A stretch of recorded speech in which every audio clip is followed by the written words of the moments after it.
Mfalme, unastahili kwa neema na fadhili zako, unastahili kwa matendo yako makuu Bwana. Hakuna mtu mwingine neema na fadhili zako Bwana ni mkuu, matendo yako Baba yetu ni ajabu. Wewe ndiye mwanzo na mwisho, Alfa na Omega. Wewe ndio unayestahili Mwokozi wangu, wewe ndio unayetosha kimbilio langu katika jina lako Yesu Kristo Bwana.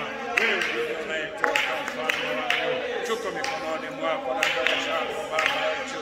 Unastahili Baba kwa neema yako, unastahili kwa matendo yako makuu, unastahili Bwana kwa wema wako, unastahili Bwana kwa kuwa wewe ndio wako, unastahili Bwana kwa jambo katika jina lako Yesu Kristo. Wewe ndiye mwanzo na mwisho, wewe ndiye Alfa na Omega Bwana, katika jina lako Yesu Kristo. Unatamalaki Baba yetu wa mbinguni, unatamalaki Bwana kwa matendo yako, unatamalaki Bwana katika jina lako. Neema yako na nguvu zako ni kuu, matendo yako Baba yetu ni ajabu. Wewe ndio unayetosha Mwokozi wako, wewe ndio unayestahili kimbilio lako, wewe ndio unayeweza Baba yetu, wewe ndio unayetosha Baba, wewe ndio unayestahili katika jina lako Yesu. Matendo yako, neema yako, unastahili Bwana kwa fadhili zako, unastahili Baba kwa matendo yako Bwana, unastahili Baba kwa rehema zako, unastahili Bwana kwa kuwa wewe ndio unayetosha, unastahili Bwana kwa rehema na fadhili zako katika jina lako Yesu Kristo. Wewe ndio unayetosha, wewe ndio unayestahili katika jina lako Yesu Kristo Bwana. Tuko mbele zako mikononi mwako, maana matendo yako ni makuu kama nini, fadhili zako ni za ajabu tena Mwokozi. Wewe ndio unayetosha Mfalme, wewe ndio unayetosha msaada wangu katika jina lako Yesu Kristo. Tamalaki Baba yetu na kutenda makuu, maana wewe tu ndio unayeweza Bwana. Hakuna mtu mwingine Baba yetu awezaye, hakuna mtu mwingine Baba yetu atoshaye katika jina lako Yesu Kristo. Baba, tunaliinua jina lako na kulibariki na kulitukuza Baba yetu Mfalme, katika jina lako Yesu Bwana. Baba, tunaomba na kushukuru. Amen. Bwana Yesu asifiwe. Amen. Basi Baba, kwa ajili ya kipindi cha neno la Mungu na Mungu Baba. Amen. Basi Bwana Yesu apewe sifa. Naomba tukae viti vya mbele na ikiwezekana tukasogeleana hivi itakaa vizuri. Yes. Leo ni siku ya Jumatano. Tunamuona Mungu akitutetea. Lakini pia tuna kila sababu ya kumwambia Mungu wetu asante kwa ajili ya mkutano wa Injili uliopita. Jamani, Bwana Yesu apewe sifa. Mungu amevuna nafsi na Mungu ametuvunia nafsi zake. Ukikaa viti vya mbele itakaa vizuri kuliko ukaa nyuma. Usikae nyuma ya mtu na usikae nyuma ya kiti. Kaeni viti vya mbele hivi. Safu ya mbele hii ndio mkae. Huko ni mbali sana. Yes. Jamani, Bwana Yesu apewe sifa. Jamani, Bwana Yesu apewe sifa. Jamani, haleluya. Jamani, haleluya. Tunayo kila sababu ya kumshukuru Mungu, mwache tu hapo hapo, kwa matendo yake makuu. Tunayo kila sababu ya kumwambia Mungu wetu asante.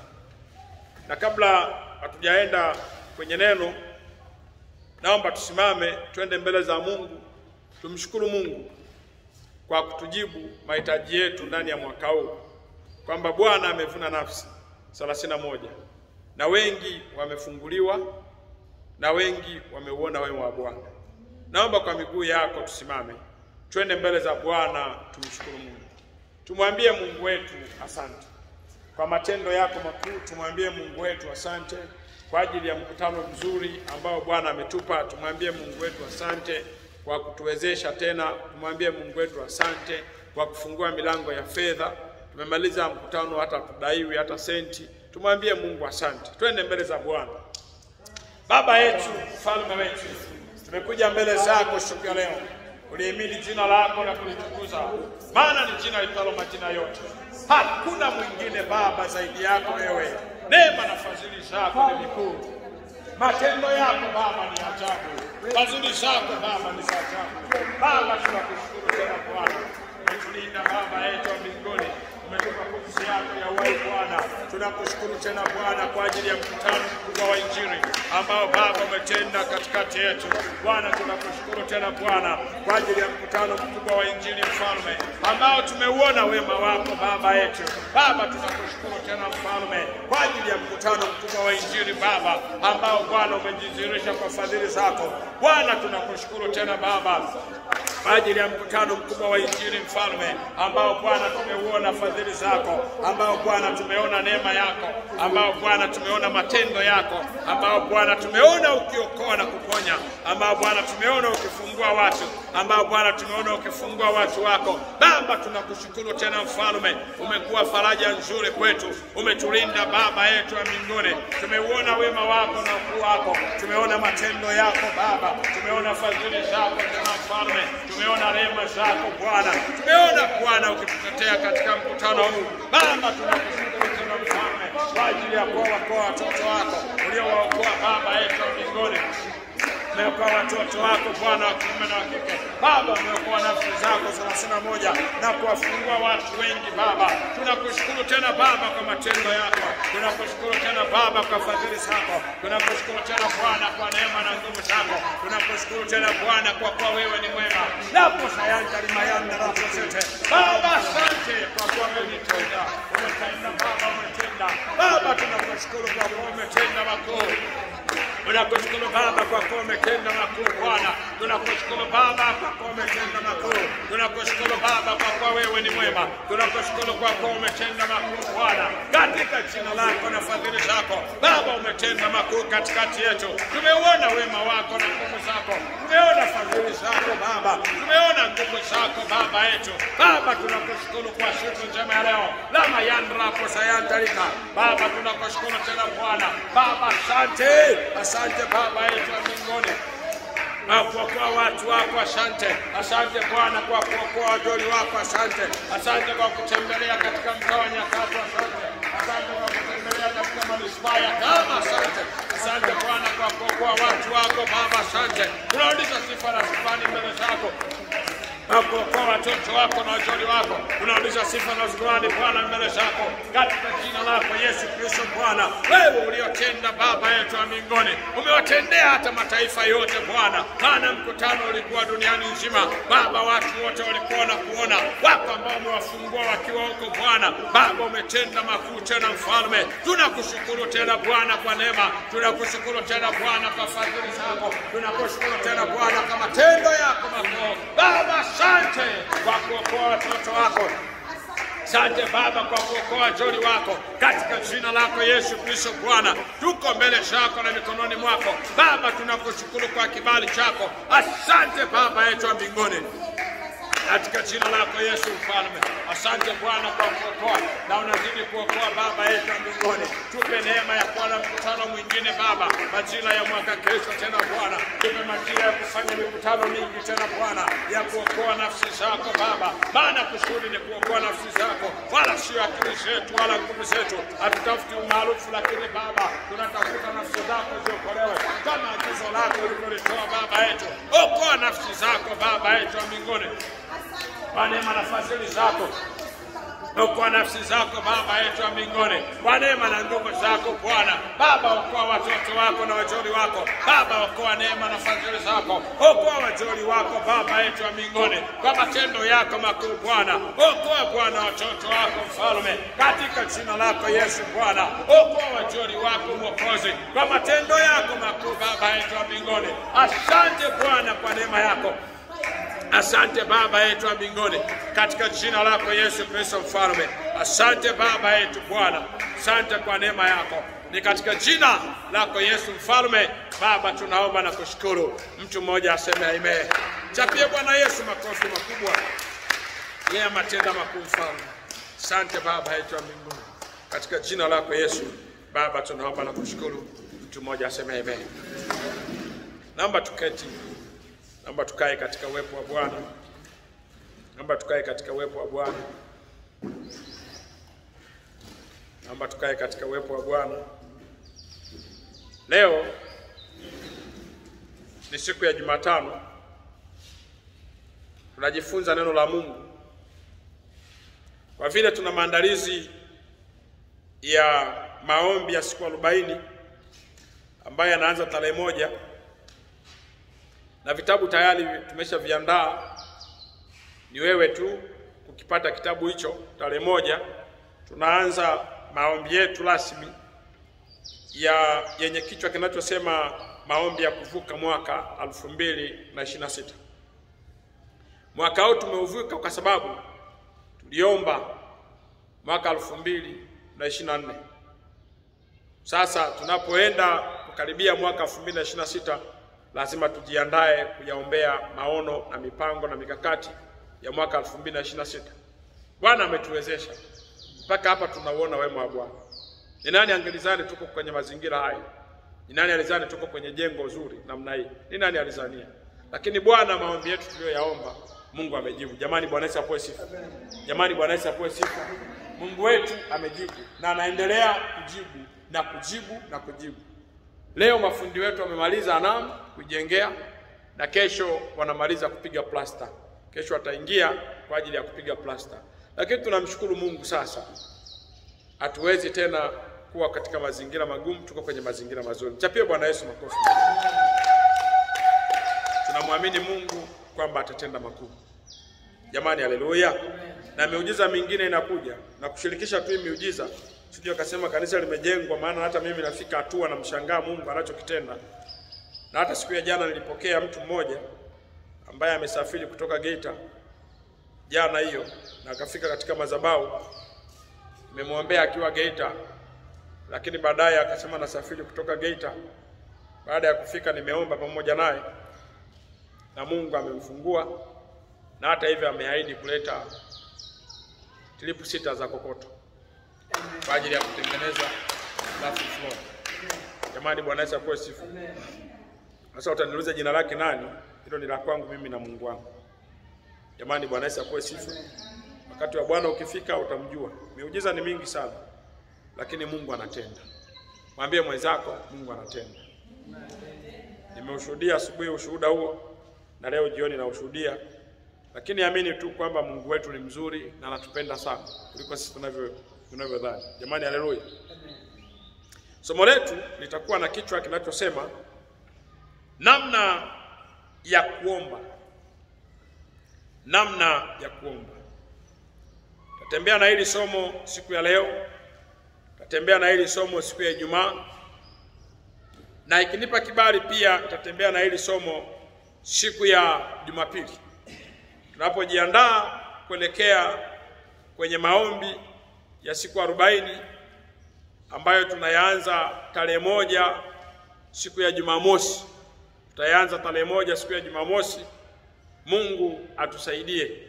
Natamani kanisa zima lizame kwenye maombi kumtafuta Mungu. Atakaye lala lale, atakaye hacha aache, lakini Mungu wetu ni mwema, atakutendea makuu. Jamani, Bwana Yesu apewe sifa. Namna ya kuomba. Namna ya kuomba. Sehemu ya kwanza ya hili somo nitakufundisha kanuni. Nitakufundisha kanuni, unaweza ukaacha tu vyombo, maana vitatutoa kwenye uwepo. Nitakufundisha kanuni ambazo, au unaweza kuacha. Yes. Nitakufundisha kanuni ambazo tukizitumia vizuri zinaweza zikatufanya tufaulu katika maombi tunayoyaomba. Kanuni ambazo zinaweza zikatufanya tufaulu katika maombi tunayoyaomba. Na ukizijua hizi zitakuweka sawa. Utakaa katika hali nzuri yenye usalama. Lakini pia tutamuona Bwana.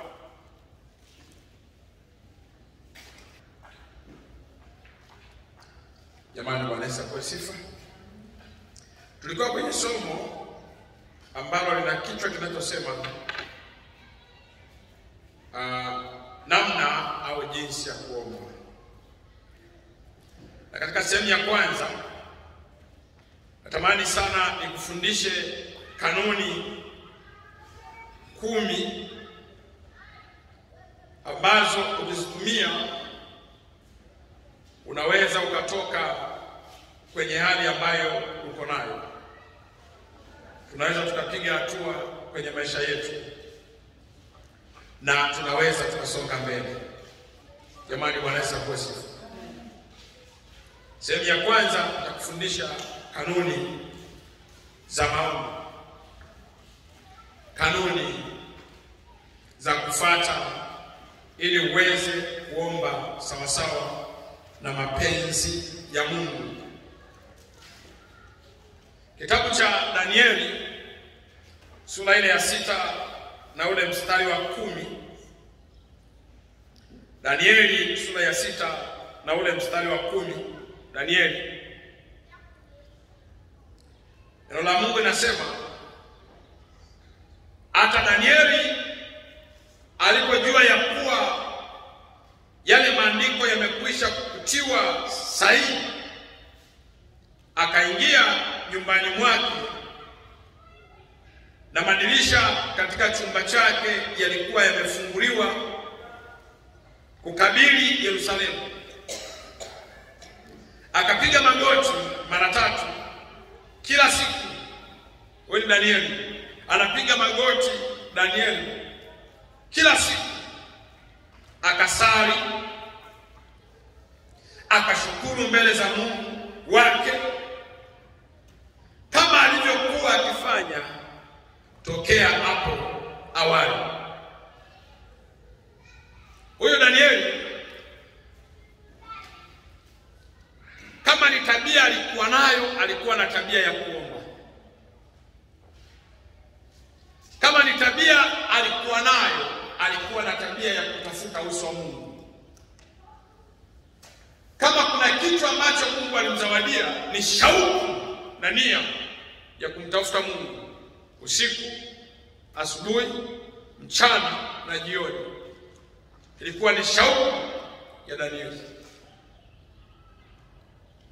Kama kuna kitu ambacho kimepungua leo kwa kanisa la Mungu, kwa washirika, kwa makuhani, ni shauku ya maombi. Ni shauku ya maombi. Adui ametumia kama lungu la kuharibu wateule wa Mungu, la kuharibu kanisa. Kanisa ambalo alijishughulishi na maombi ni kama mfu, ni kitu ambacho kimekufa. Kanisa ambalo aliko tayari kutafuta uso wa Bwana, maana yake aliko tayari kumuona Mungu, hilo kanisa limekufa. Ukisoma katika kitabu cha Danieli alikuwa yuko busy sana, hana majukumu mengi mno, lakini baada alikuwa anapata kuomba. Biblia inasema mara 3 kila siku akisali na kushukuru kwa yale ambayo Mungu anamtendea. Alikuwa na kazi tu ya kuomba. Maana yake ni kwamba asubuhi alikuwa ndani ya hekalu anatafuta uso wa Mungu, mchana yuko hekaluni anatafuta uso wa Mungu, jioni yuko hekaluni anatafuta uso wa Mungu. Jamani, Bwana Yesu asifiwe. Historia ya Danieli inasema huyu mtu alikuwa ni waziri mkuu. Maana yake mambo yote ya kifalme yalikuwa yanafikia na utekelezaji wote ulikuwa unatoka kwa Danieli. Alikuwa ni mtu wa pili kutoka kwa mfalme. Katika mambo yote bado Danieli alitafuta uso wa Mungu. Jamani, haleluya. Bado Danieli alitafuta uso wa Mungu.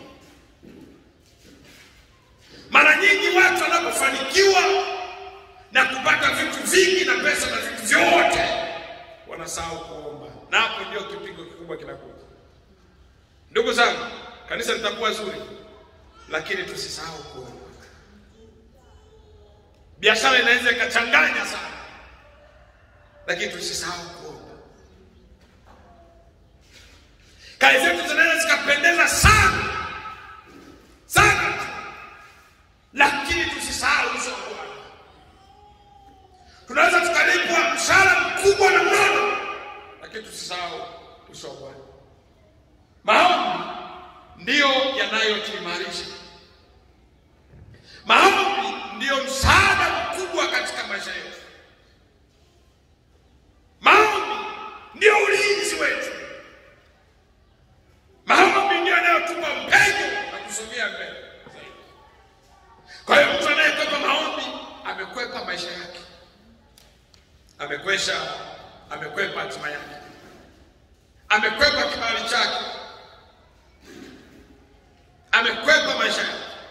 Danieli alikuwa yuko busy sana, lakini baada alikuwa ni mwombaji. Danieli, nikisoma habari za Danieli naishi kutiwa nguvu tena. Jamani, haleluya. Nikisoma habari za Danieli natamani nani kanisani tena na Mungu. Nyakati zetu ni fupi sana, maisha yetu ni mafupi sana. Jamani, Bwana Yesu asifiwe. Jamani, Bwana Yesu asifiwe. Kwa hiyo unaweza ukamwangalia Danieli na ukijitazama wewe uko busy kiasi gani. Unaweza ukafikiri labda niko busy kupindukia, lakini Danieli alikuwa yuko busy, lakini bado alimtafuta Mungu. Unaweza ukasema niko na kazi nyingi sana, lakini Danieli alikuwa na kazi nyingi kuzidi wewe, lakini bado alimtafuta uso wa Mungu. Nini kinakufanya uwe mbali na Mungu? Mambo yote tumepewa na Mungu, akiamua kuyachukua ni sekunde, lakini tukubali kutafuta uso wa Mungu. Ningependa usome historia ya Danieli kwa mapana zaidi, na katika maombi yetu tunayoanza tarehe 1 tutakuwa tunamwangalia Danieli kwa mapana zaidi. Sasa zipo kanuni ambazo Danieli alizitumia, na hizi ndizo ambazo natamani tusielewe. Nikufundishe leo. Kanuni ya kwanza Danieli aliyotumia, ya kwanza kabisa, andika kwamba maombi ni muhimu sana. Maombi ni muhimu sana. Maombi ni muhimu sana. Jamani, haleluya. Andika, maombi ni muhimu sana. Hiyo ni kanuni ya kwanza. Mtu mmoja aliwahi kusema kwamba ni muhimu zaidi kuomba kuliko kwenda chuo chochote kile kujifunza namna ya kuomba.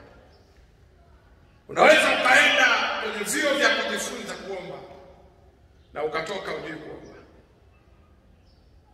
Lakini kama umeokoka na Roho Mtakatifu yuko juu yako, unaweza ukaomba na kuomba na kuomba na ukatoka mahali ulipo. Kanuni hii inatufundisha hata kama tuko busy kiasi gani, lazima tuwe makini kutafuta uso wa Mungu. Hata kama tuko busy kiasi gani, lazima tujitoe mbele za Mungu kuomba pasipo kuchoka, kuomba kwa nguvu zetu zote. Na hapo ndipo tutaona Mungu anatenda makuu katika maisha yetu. Jamani, haleluya. Elimu bora inatakiwa sawa. Nyumba nzuri inatakiwa. Kuwa na pesa nyingi sana inatakiwa. Kuwa na magari mengi yanatakiwa. Lakini ni bora zaidi kama na maombi. Bora zaidi. Mambo yote yanatakiwa. Lakini ni bora zaidi kawa mwana maombi. Anasema utafuteni kwanza ufalme na mengine yote utazidishiwa. Unaotafutaje? Kwa njia ya maombi. Kwa hiyo nasema kama maombi ni muhimu sana. Ni muhimu sana sana sana.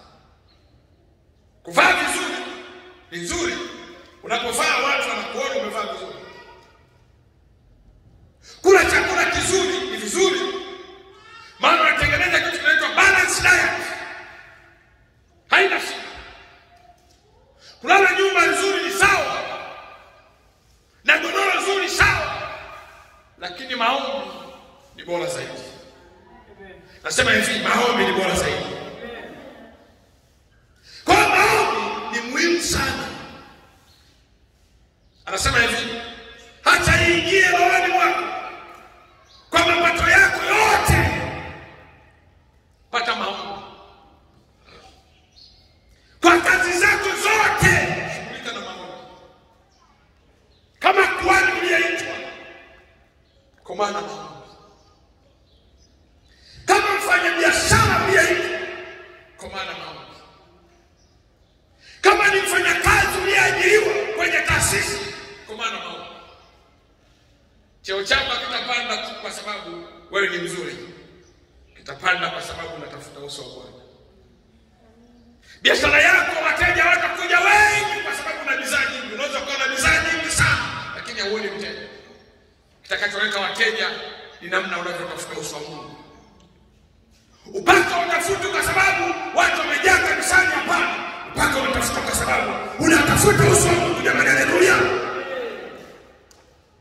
Maombi ni muhimu sana. Danieli alitambua hili. Akasema acha vyote vipotee, lakini maombi ni yangu. Mara 3 kwa siku. Asubuhi yumo kanisani, mchana yumo anaomba, na jioni na usiku pia yumo anaomba. Ni nani anayeomba mara 3 kwa siku? Muulize mwenzako, vipi hapa? Unaomba mara 3 kwa siku rafiki yangu? Msimuulize rafiki. Unaomba mara ngapi kwa siku? Tuko vitani kila siku. Vita ni vikubwa sana. Lakini jambo moja litakalokuokoa ni maombi. Mwambie mwenzako, omba rafiki yangu wewe. Hebu pigie kelele, mwambie omba. Piga tena kelele, mwambie omba. Maombi ni muhimu. Tukikosa maombi, tumekosa baraka. Kanuni ya pili. Kanuni ya pili ambaye alitumia Danieli.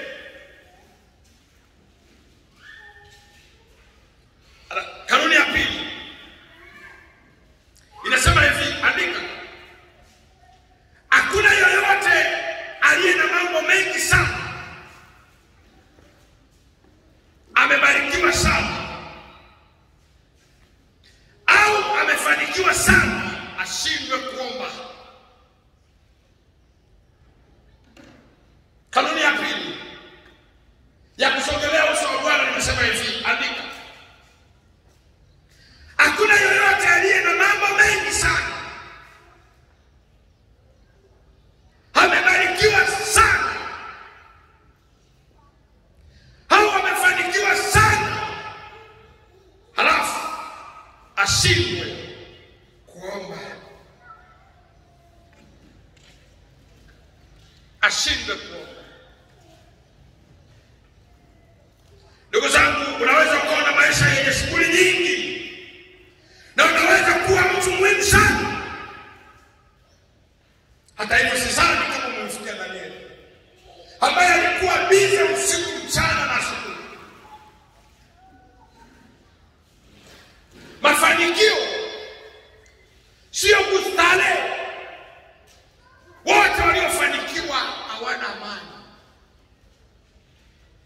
hawana usingizi,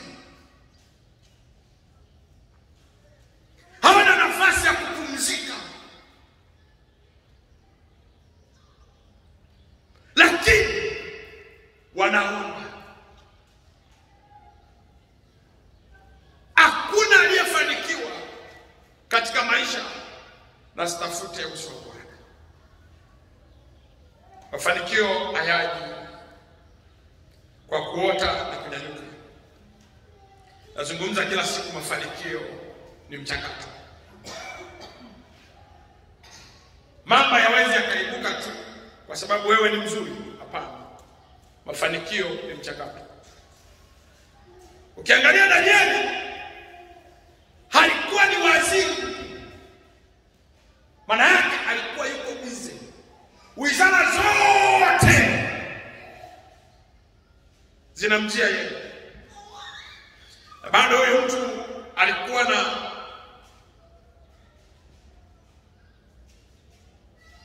na wakati wa kutoa taarifa kwa mfalme, kuandika taarifa na kuziachilia kwa mfalme. Lakini bado huyo mtu alikuwa anakumbuka Mungu wake.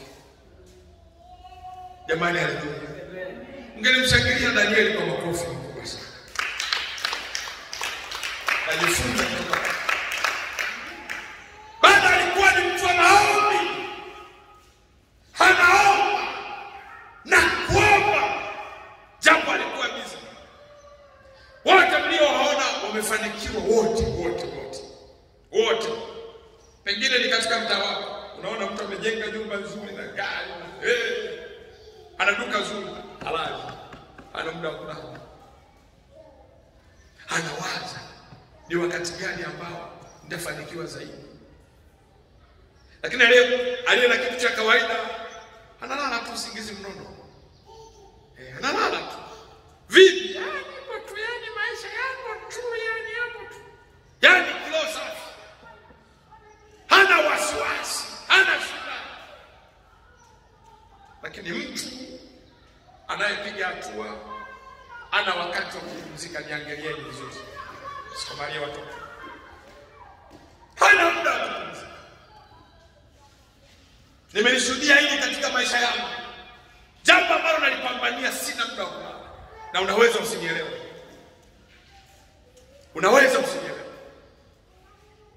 Nini? Kunahitajika nguvu ya ziada. Kunahitajika msaada wa Mungu. Sukuma maombi mpaka jambo litokee. Kunahitajika nguvu ya ziada. Bwana akiwa upande wako, hakuna jambo linaloshindikana. Mungu anamtafuta mwanamke na mwanaume mwenye jitihada na juhudi katika maombi, ambaye ni wewe kwa jina la Yesu. Jamani, Bwana Yesu asifiwe. Kwa hiyo kuna kazi nyingi za ziada zinazohitajika kuendeleza maisha pamoja na huduma, sawa. Lakini kuna njia bora ya wewe kuomba mbele za Bwana ili uweze kutoka mazingira ulionayo. Kwa hiyo hakuna anayeweza kufanikiwa au kubarikiwa kama sio mwana maombi. Walioko kwa Kalimanzira na Uganda wanaendelea kuomba miganga yao na uchawi wao. Lakini sisi tulio kwa Mungu tunaendelea kusubiria uwepo wa Mungu na kuomba usiku, asubuhi, mchana na jioni. Jamani, haleluya. Hakuna upinzani juu ya hilo. Lazima tujitoe, tuombe. Mafanikio yako yanategemea maombi yako. Namna mnavyoomba sana ndivyo kiwango chako cha kubarikiwa. Jamani, haleluya. Namna mnavyoomba sana ndivyo kiwango chako cha baraka. Namna mnavyozama kutafuta uso wa Mungu sana ndivyo kiwango chako cha mafanikio. Namna unavyoachilia muda wako mbele za Mungu ndivyo Mungu anavyoachilia baraka zako kwako. Jamani, Bwana Yesu asifiwe. Ni nani ambaye yuko tayari kuachia muda wake kwa ajili ya kutafuta uso wa Bwana? Tunaomba dakika moja tunasinzia. Tunaomba dakika mbili tumechoka. Tunafungua macho tunafumba. Haiwezekani. Hatumtafuti Mungu kwa kupapasa. Tunapozama kumtafuta Mungu, lazima kieleweke kwa jina la Yesu. Hana aliomba miaka 7 yuko madhabahuni. Esther anaomba siku 3 kafa amefunga. Musa anaomba siku 40. Yesu anakomana kuomba siku 40. Hakuna aliyefanikiwa mwana maombi. Kama yupo basi kuna kitu anakiomba, kuna sehemu anaenda, kuna madhabahu anaitumikia. Mimi madhabahu yangu ni hii, utanikuta hapa naomba. Jamani, Bwana Yesu asifiwe. Jamani, Bwana Yesu asifiwe. Geukia mwenzako mwambie, unataka biashara yako iweze, tafuta uso. Omba. Geukia tena mwenzako, unataka ndoa yako iwe salama, omba. Unataka huduma yako ipanuke na kupanuka, omba. Kilichoanza na maombi kitatunzwa na maombi. Hamjanielewa? Nasema hivi, kilichoanza na maombi kitatunzwa.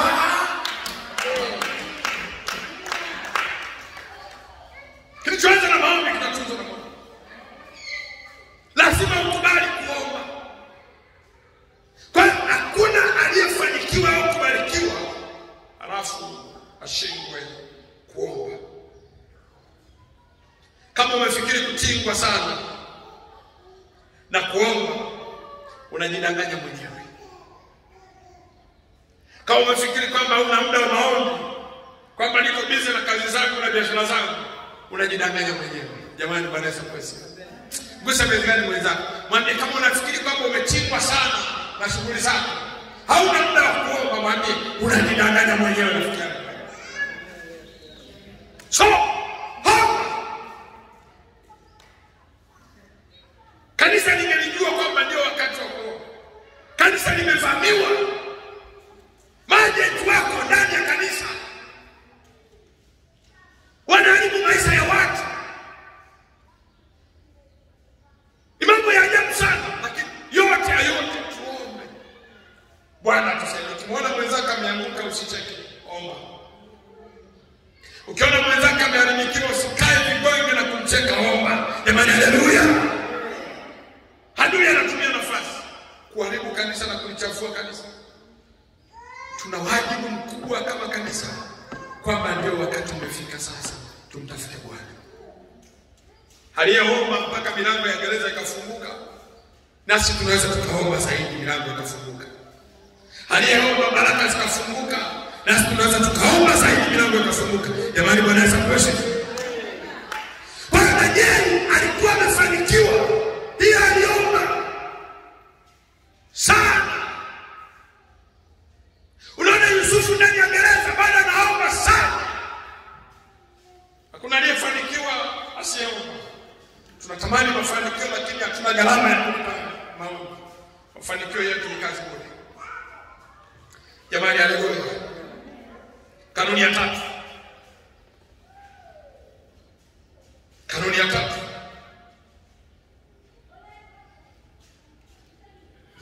Kanuni ya tatu.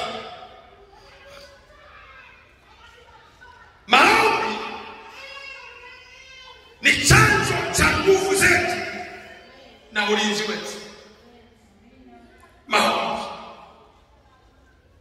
Maombi ni chanzo cha nguvu zetu na ulinzi wetu.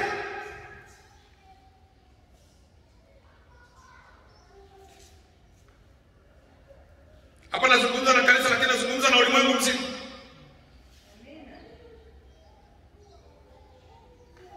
Unaweza ukasema atalindwa na majengo makubwa yaliyojengwa yakawekewa fence na shoti ya umeme, sawa. Unaweza ukasema atalindwa na mbwa niliowafuga nikaweka bango kubwa mbwa wakali, sawa. Unaweza ukasema atalindwa na baba na mama ambao wamenizunguka naishi nao nyumbani, sawa. Unaweza ukasema atalindwa na watoto wangu, sawa. Hauna pesa, hauna mke wangu, hauna mume wangu, sawa. Lakini maombi ndiyo yanayotupa ulinzi katika maisha yetu. Hatuna nafasi ya kuomba, maana yake hatuna ulinzi katika maisha yetu. Walioajiriwa wanafahamu. hata kama ni wewe umeajiriwa unafahamu. Kuna vitu gani vinatokea huko? Hautalindwa kwa sababu bosi wako anakupenda sana au mshahara wako ni mkubwa. Hapana. Utalindwa kwa sababu wewe ni mwana maombi. Jamani, haleluya. Amen. Kanisa litalindwa kwa sababu limewekwa marumaru nzuri na vigae na kapeti nzuri na viyoyozi vizuri. Hapana. Kanisa litalindwa kwa sababu kanisa linaomba. Mchungaji atalindwa kwa sababu anajua kuongea vizuri mno. Hapana. Mchungaji atalindwa kwa sababu anajua kuomba. Jamani, haleluya. Na wewe uliingia kanisani utalindwa kwa sababu unaongea na kuomba na kukemea sana. Hapana. Utalindwa kwa sababu una sauti ya kuomba. Maombi ni chanzo cha nguvu zetu na ulinzi wetu. Kwa lazima utambue kwamba ni maombi ambayo huachilia nguvu za Mungu kwa ajili ya neema zetu, kwa ajili ya maisha yetu, kwa ajili ya biashara zetu, kwa ajili ya huduma zetu. Jamani, haleluya. Ni maombi. Hatutoboi kwa sababu mzee ni nginja. Hapana, tunatoboa kwa sababu mzee tunaomba. Jamani, haleluya. Maombi yanakupa nguvu. Mahali ambako watu wanasema tunaumwa, wewe unaruka unasema niko salama. Jamani, Bwana Yesu asifiwe. Mahali ambako wanasema sisi hatuwezi, lakini unasema naweza. Jamani, haleluya. Nini? Kwa sababu nyuma kuna force, kuna backup inakusukuma. Jamani, maombi ni muhimu sana. Na ukumbusha fanya yote lakini usisahau kuomba. Shughulika na yote lakini usisahau kuomba. Jamani, haleluya. Kwa watu wengi wanaogopa pale wanapofanikiwa, ndipo wanaacha kuomba. Wakati wa shida na taabu nyingi sana, nyingi mno, hapo ndipo watu wanawakuta kanisani. Siku moja nilisema ukiniona kanisa limejaa, tambua kwamba matatizo huko nje ni mengi sana. Na ndio hapo utakuta shuhuda, nilikuwa nauma kichwa lakini nimekuja kanisani. Anapopigwa kichwa ndiye anakumbuka kanisani. Mlango wa kanisa uko ndani. Ndio utaona na deki mwenyewe ana deki mwenyewe. Sasa huo moyo wa kudeki mwanangu ametoa wapi? Huo wa kudeki. Kumbe amekamata huko. Lakini tunapofanikiwa tunajivua gamba. Ndio maana na ukumbusheni wanangu, mkiniona nimekuwa haya niambie. Na mimi napambania mimi. Maombi ni ya msingi sana. Ni ya msingi sana. Kimoja nifungulie Danieli 6:18. Danieli 6:18. Nikumbushe tu kidogo. Kuna nguvu kwenye maombi. Hatuhitaji nguvu yoyote tunapokuwa na nguvu ya maombi. Kuna ulinzi wetu tunaopata kutokana na maombi. Waefeso sura ya 6 mstari ule wa 11, aliyepata naomba nisomee. Waefeso 6:11. Kwa maneno mengine, maombi ni sehemu ya muhimu katika ulinzi wa kiroho. Tunalindwa kwa maombi.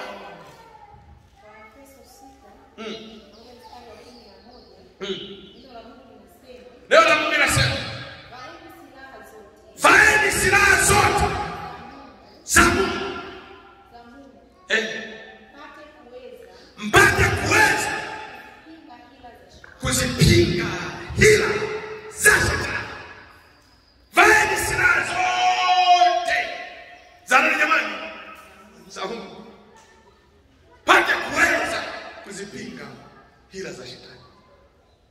Atuzipingi kwa kuvaa mailizi, kwa kwenda kwa waganga wa kienyeji, atuzipingi kwa kuwa na mabaunsa nyuma yetu. Mchungaji wa kuna mabaunsa mengi yamemlima. Hapana. Kwa kuweka sote za umeme majumbani. Hapana. Lakini maombi yatufanye tupinge nguvu za adui ibilisi. kuangusha, lakini ni rahisi kunyanyuka. Ni vigumu sana kunyanyuka. Ni rahisi sana ukaanguka, lakini kunyanyuka ni vigumu sana. Mwisho wetu tunafika kama sisi ni wana maombi. Jamani, Bwana Yesu asifiwe. Hivyo niseme maombi ni chanzo cha nguvu zetu. Kitabu cha Luka sura ya 3 mstari wa 21.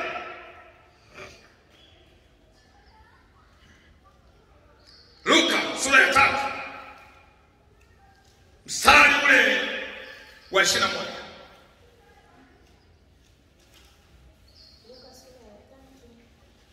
Mstari wa 21.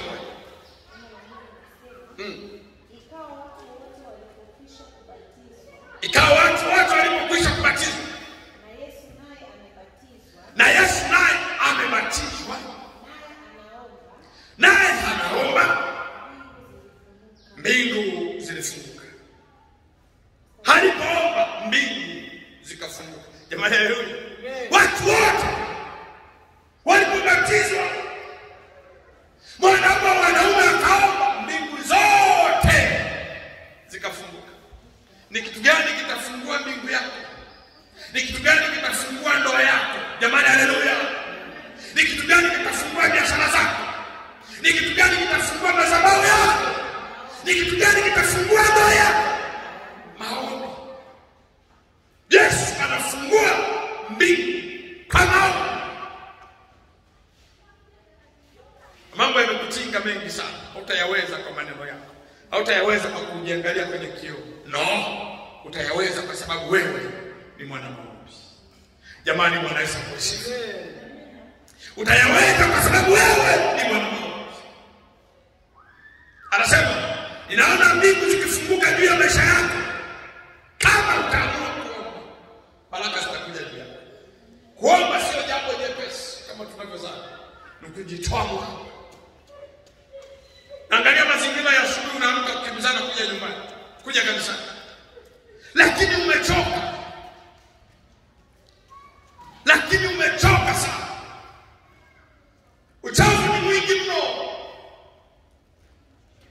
lakini unakimbizana. Kama kuna gharama unabidi uilipe, ni gharama ya maombi. Mwambie mwenzako, kubali kulipa gharama ya maombi. Vifungo vifunguki tu hivi kwamba mpaka niende mchungaji niwekee mkono, bandika mkono, bandika. Usifanyike kuwa mlaji, kichwa chako kuwa mlaji kwa watumishi. Unaweza ukajionea mwenyewe chumbani mwako, unaweza ukaomba. Haya ndio maombi ya Danieli. Haliamini nikiomba nitapata nguvu, haliamini nikiomba nitalipwa. Jamani, haleluya. Pokea ulinzi kwa jina la Yesu Kristo Nazareti. Pokea nguvu ya maombi kwa jina la Yesu Kristo Nazareti.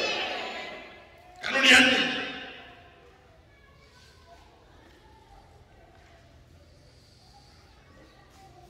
Ni kanuni ya 4. Kanuni ya ngapi? Ya 4 ya 3.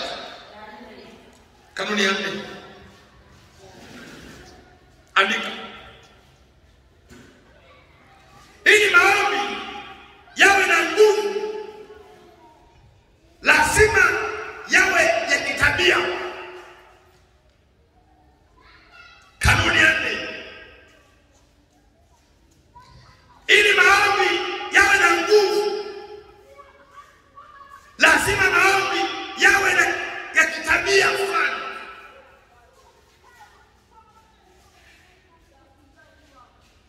Yawe na tabia fulani.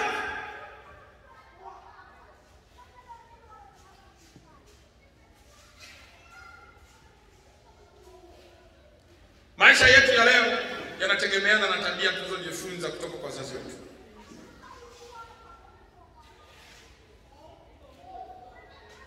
Kuna tabia fulani tumezilisi kutoka kwa ndugu na jamaa, hata kama tumeokoka bado zinatutafuna. Ni Roho Mtakatifu ahusike kunyofua hizo tabia. Maombi. Unamwangalizia nani anayekuathiri na maombi? Wewe. Ni nani anayekuchochea kuomba wewe? Ukimtazama unasema na mimi nataka kuomba kama yeye.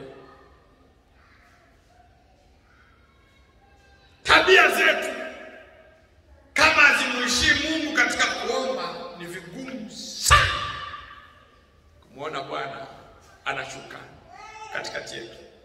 Ni vigumu sana. Ni vigumu sana. Ni vigumu sana. Mwandishi mmoja kwenye kitabu aliandika hivi kwenye kitabu chake. Anasema hivi: nusu ya pili ya maisha ya mtu inahusishwa na tabia alizojifunza katika nusu ya maisha yake ya kwanza. Na mwingine huyo anaitwa Pascal alisema nguvu ya wema wa mtu unatokana na tabia zake za matendo.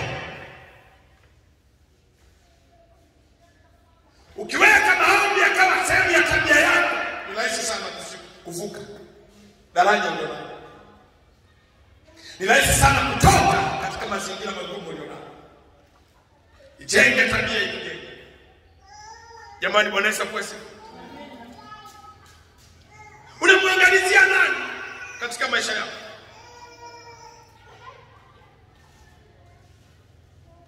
Mwambie mwenzako, jenga tabia ya maombi. Ili maombi yawe na nguvu, lazima yawe na kitabia.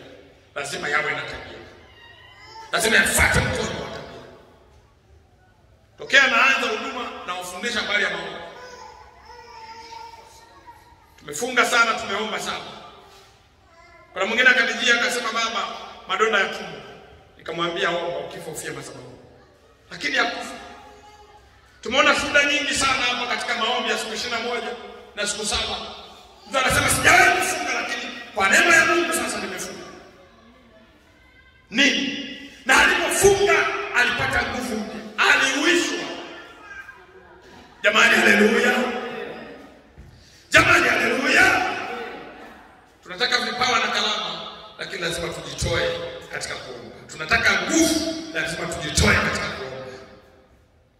Jenga tabia ya kuomba, utamwona Mungu anatenda mambo.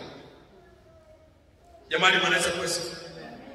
Kama unataka kuwa mtu mkubwa katika maisha yako, unataka kuwa mfanyabiashara mkubwa sana, mfanyakazi bora sana, mfugaji bora sana, natamani mimi niwe mchungaji mkubwa sana, lazima nijenge tabia ya maombi. Lazima nikubali kuomba pasipo kujiangalia udhaifu wangu na uchovu wangu. Tumemaliza mkutano wa Injili, basi ningaliwaambia relax, kaeni kula mnywe, furahie nafsi zenu zikajaa. Lakini kwa nini tuko ibadani? Tuko vitani. Tukicheza kidogo tunapigwa ngoma. Mwambie mwenzako, jenga tabia ya maombi ndugu yangu. Kwa hiyo matendo yanatengeneza tabia. Tabia inatengenezwa pole pole, unajikuta tayari umeshaingia kwenye gurudumu la wana maombi. Inawezekana na wewe pia ukawa mwana maombi. Inawezekana pia na wewe ukawa mwana maombi. Jamani, haleluya. Jamani, haleluya. Hata wale wote ambao wanasikiliza na kuniangalia, inawezekana na wewe pia ukawa mwana maombi. Jamani, haleluya.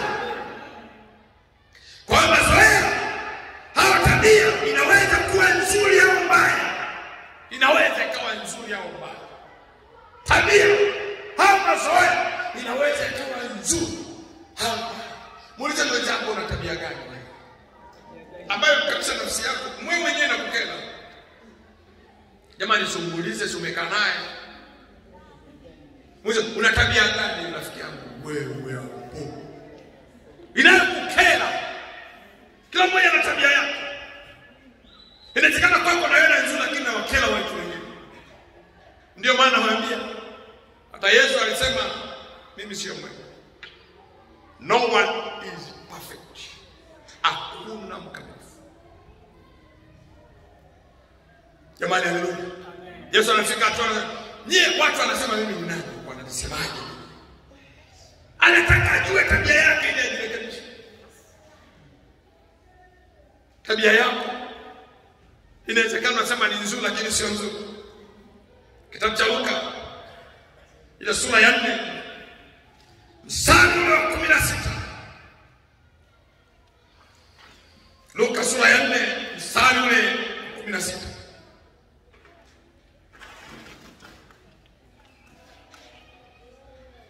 Tabia nzuri inaweza ikasababisha penyo katika maisha yako. Inaweza ikasababisha baraka katika maisha yako.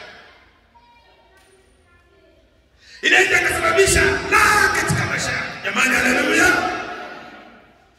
Tabia nzuri. Lakini tabia mbaya itakusababisha ushindwe mara kwa mara.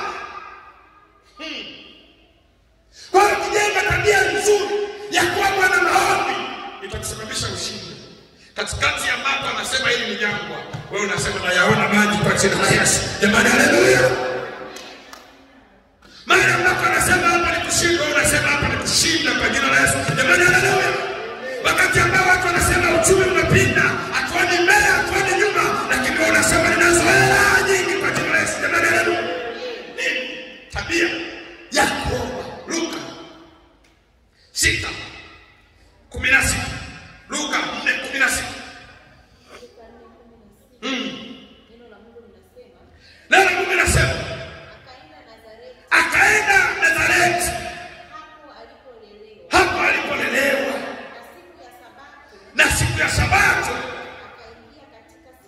akaingia katika sinagogi kama ilivyokuwa desturi yake, akasimama ili asome. Kama ilivyokuwa desturi yake, maana nyingine kama ilivyokuwa tabia yake, akasimama ili aweze kusoma. Maana yake akasimama ili aweze kuomba. Danieli alijenga tabia ya kuomba mara 3 kwa siku. Unajenga tabia gani? Nikichoka nimechoka. Lakini hata kama nimechoka kiasi gani, bora nijikukute barabarani, lakini asubuhi niamke nije kanisani. Kuna wakati nimetingwa lakini nimo kanisani. Tabia ninaiona kwenda kanisani kana vile gari limeniacha stendi, nakimbizana kwenda stendi na kuja madhabahu. Tabia. Danieli alijenga tabia ya kuomba mara 3 kila siku. Inawezekana ukabadilisha tabia yako ikawa njema na ukawa mwana maombi. Inawezekana. Nasema hivi, inawezekana leo ukabadilisha tabia yako ikawa njema ukawa mwana maombi kwa jina la Yesu Kristo. Inawezekana. Inawezekana. Yafanye maombi ile tabia yako, utaona mambo yanatokea. Tumefika hapa sio kwa sababu tunapendelewa. Hapana. Tumefika hapa ni kwa sababu neema ya maombi iko juu ya meza. Jamani, haleluya.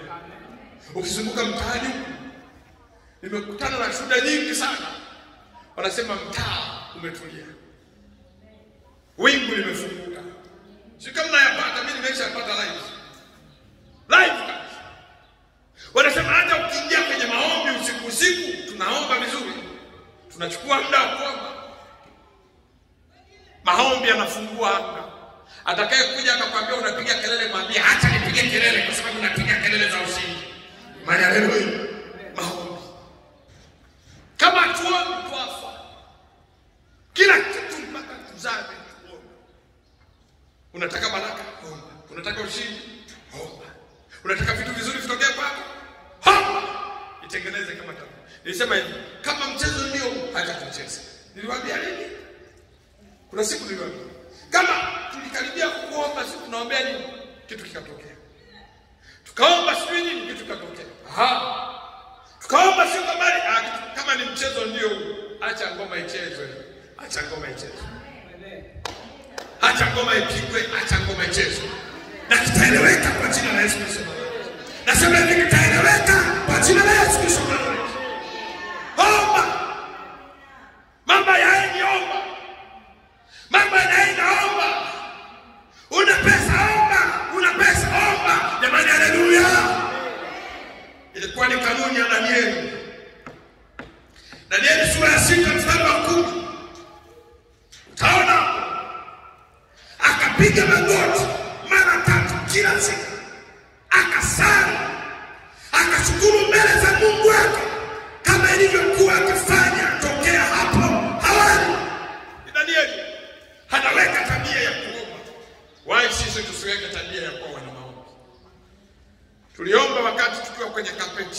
mbingu zikafunguka. Tukaomba tukiwa kwenye full suit, mbingu zikafunguka. Leo sisi tutakesha huko jamani. Sitamani kanisa lifungue. Natamani kanisa liwe na wana maombi. Na inawezekana kwa jina la Yesu. Mchana wa wema, jioni wa wema, usiku wa wema. Inawezekana. Tuwe na ibada ambazo hazina kitu wala Mungu. Inawezekana. Jioni saa moja watu wameminika wako kwenye maombi. Jamani haleluya. Jamani sinawezekana. Sio kanisa huu ni mlima wa maombi. Jamani haleluya. Tunasema mbele za Bwana kutafuta uso. Kwa maisha katika dunia ya kawaida haya usiku na muda wa maombi. Maombi ni ya muhimu sana. Unataka vitu vitokee, omba. Lazima yawe na kitabia fulani. Lazima yawe na kitabia fulani. Kumbuka hata nikiwa form 4 niliandika kwenye diary yangu, Mungu nisaidie nipate muda wa kuomba saa moja. Nilikuwa naweza kufundisha wanafunzi ndani ya chumba kimoja, alafu naambia tuombe saa moja. Saa moja ndio. Umejengea kwa tabia. Unaomba na kuomba na kuomba. Jamani Bwana Yesu asifiwe. Kwa Mungu sio time la ziada. Mungu sio sklepa. Sema nikichoka ndio nitaomba, hapana. Mungu yuko wakati wote, muda wote. Anakuhitaji wewe na mimi tushughulike katika maombi yetu. Gonge mwenzako begani mwambie lazima niombe kwa jina la Yesu. Uko tayari kuomba rafiki yangu? Mwambie lazima niombe kwa jina la Yesu. Jamani haleluya. Kanuni ya 5. Kanuni ya 5. Kanuni ya 5. Iliyomsaidia Danieli kuvuka mlima aliyokuwa nao. Maombi ni muhimu kwa kupata na kudumisha katika baraka za Mungu. Maombi ni muhimu kwa kupata na kudumisha baraka za Mungu. Kuna jambo lolote ambalo unajivunia katika maisha yako? Omba. Una kitu chochote unachojivunia katika maisha yako? Omba. Pengine ni biashara kubwa sana. Pengine ni taasisi kubwa sana. Una jambo gani unajivunia katika maisha yako? Omba. Mwambie mwenzako omba. Maombi yanadumisha baraka. Manake maombi yanalinda baraka zako. Kilichozaliwa kwa maombi kitatunzwa na maombi. Jamani haleluya. Kwa kuna watu ambao wamepokea maelfu ya dola kama zamani.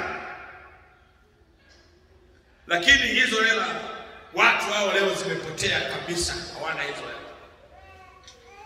Leo ndio nakumbuka kuomba. Tunapoanza wokovu tulianza na nguvu zetu zote. Tulianza kwa spidi zetu zote. Tulikuwa tunakimbia sisi wenyewe, tunakimbizana. Tunaenda. Hatuna muda wa kuuliza. Hatukumbushi. Lakini kadri tunavyozoea wokovu, tunamchukulia Mungu kama baba, kama shangazi. Na dhambi zinaendelea kutendeka. Hautafaulu kama uombi. Baraka zetu zinalindwa kwa maombi. Maisha yetu yanalindwa kwa maombi. Je, wewe unahitaji kuwa na huduma kubwa? Omba. Unahitaji kuwa na biashara kubwa? Omba. Unahitaji kuwa na ndoa nzuri? Omba. Unahitaji kuwa na maisha mazuri? Omba. Unahitaji kuwa na elimu nzuri? Omba. Hakuna namna ya kukwepa maombi alafu tukajifariji kwamba tutafanikiwa. No. Maombi yanadumisha na kutunza baraka za Mungu. Jamani Bwana Yesu asifiwe. Jamani Bwana Yesu asifiwe. Maombi yanadumisha baraka za Mungu. Hakuna maombi, hakuna baraka za Mungu. Kanuni ya 6. Kanuni ya 6. Alizotumia Danieli. Kanuni ya 6 andika. Maombi yanapaswa kuendelea katika nyakati za shida pamoja na nyakati za amani. Maombi yanapaswa kuendelea katika nyakati za shida na nyakati za amani. Hatuombi tu kwa sababu tuna shida ya chakula. Hapana. Tunaomba kwa sababu ni tabia yetu. Hatuombi tu kwa sababu hatuna pesa. Hapana. Tunaomba kwa sababu ni tabia yetu. Jamani, haleluya. Kwa nini tusubiri shida alafu ndio tumkimbilie Mungu? Kwa nini tusimtafute Mungu wakati wa raha? Kwa nini tusimtafute Mungu wakati wa furaha? Kwa nini ujulikane una hela? Ukizipata umezifanya hela kuwa Mungu mtu kwako. Ikifika hatua watu wasikutambue unazo au hauna, utakuwa umezimiti mwemko wa pesa. Ukiwa na chakula ndio unapita kama jirani, unachekelea. Acha mfanyeshe. Watu wanaomba voice yake, acha mfanyeshe. Kwa sababu kuna kitu ndani mwako. Mkaa una, gesi una, sukari una. Watu wanalia, wewe unacheka. Lakini subiri viishi, uje uone kilio cha huyo mtu. Ndio utajua sasa kwamba dunia iko wapi. Kwa maombi yanapaswa kuendelea katika nyakati za shida pamoja na nyakati za amani. Kadri unavyohubiri wakati wa shida, endelea kuhubiri pia wakati ukiwa na raha. Jamani, haleluya. Kadri unavyoomba ukiwa na shilingi 10,000 mfukoni, omba hivyo ambavyo hauna hata hela hata senti. Jamani, haleluya. Utamwona Bwana anajitwalia utukufu. Nini kinakufanya ushindwe kusonga mbele? Kwa sababu wewe wakati wa shida ndio unamtafuta Mungu. Wakati wa raha hauna muda na Mungu wako. Kanuni ya maombi ni wakati wote tunatafuta uso wa Mungu. Atufungi siku 40 kwa sababu tuna shida, hapana. Tunafunga kwa sababu imekuwa tabia yetu. Kwa hiyo nikualike katika maombi ya siku 40. Tarehe 1 usiache kuja katika maombi. Jambo la 7, kanuni ya 7. Kanuni ya 7. Kanuni ya 7. Kila taifa na kila kiongozi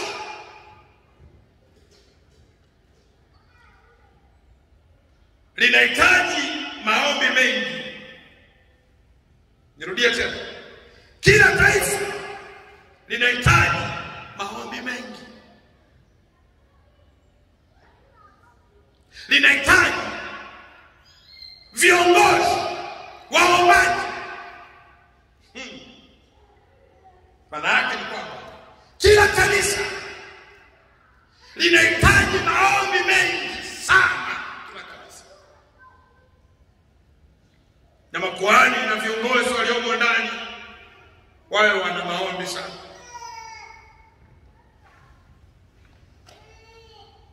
Kama hatuna muda wa kuliombea taifa, maana yake taifa liko tayari kuingia kwenye machafuko. Kama kanisa tusimame kwa nafasi yetu, maana yake kanisa limeacha mwanya shetani aingilie pale, lilete mpasuko na vita. Kila taifa linahitaji maombi mengi sana. Na viongozi wanaojitoa kuomba. tunahitaji kuomba. Danieli alitumia hii silaha akaomba. Ulimwengu umejazwa na watu wanaopigana vita wao kwa wao.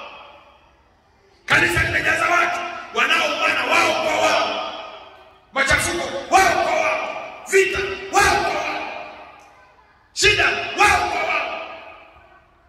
Kama tuna muda wa kuomba, ni zaidi kwamba vita yetu inatunyemelea.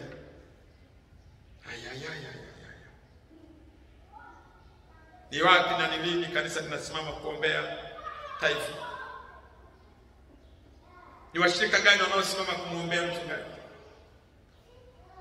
Bali ambapo mchungaji yuko busy kuombea washirika nao wanalala. Tuma mahitaji niombe. Lakini muda gani ambao unaotumia kumwombea mchungaji? Ndio maana utashangaa sana nyumba za kikuhani watoto wetu wanaharibikiwa, kwa sababu hatuna muda wa kutenga kuombea watoto wetu na familia zetu. Na washirika nao hawana muda kutenga kuombea mchungaji wao. Na kanisa halina muda kutenga kuombea taifa lao, kuombea uongozi. Hapo ndio kipigo. Lakini wakati wote yafaa kuomba.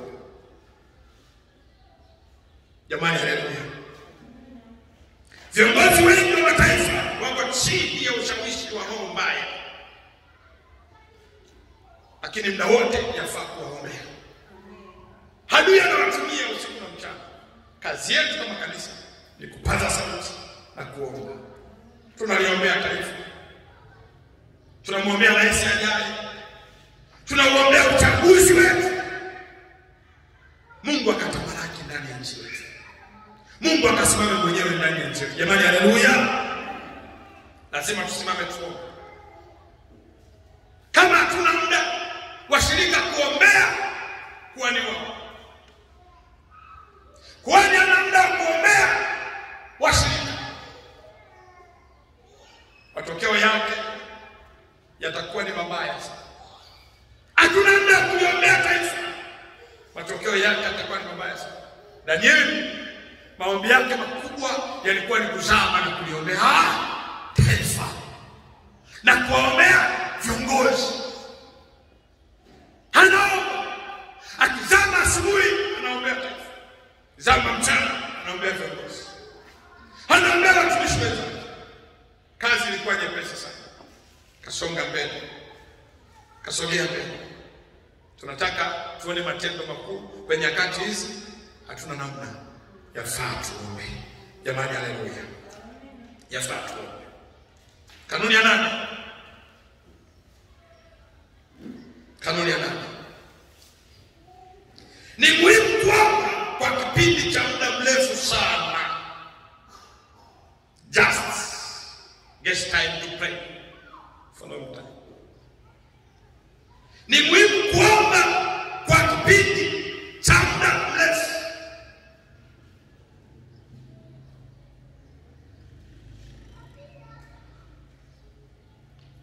Wakati angali nimeokoka, nilijua kwamba mchungaji akisimama akasema basi tuingie kwenye maombi, nilizani ndio maombi yenyewe. Kumbe mimi nafsi inabidi niwe na muda maalum wa kujiombea na kuombea kanisa kwa muda mrefu sana. Kadri unavyoweka muda mwingi wa maombi, ndivyo baraka zako zinavyokuwa kubwa sana.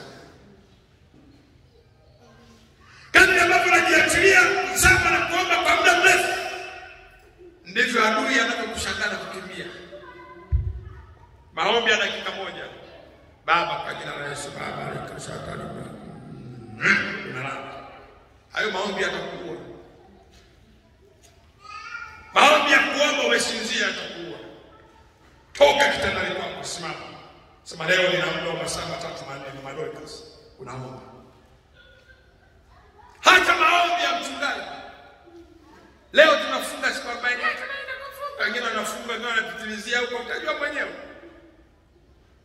Lakini kuwa na ratiba yako ya kutembea masafa marefu. Yesu anasema akasema unataka kupata samaki wengi, toka kwenye ufukwe wa bahari, nenda kwenye kilindi. Maana yake nenda kwenye kina kirefu. Maombi ya kina kirefu ndio maombi yenye majibu. Maombi yenye kina kifupi, hapo umepigwa. Hatupati samaki kwenye kina kifupi.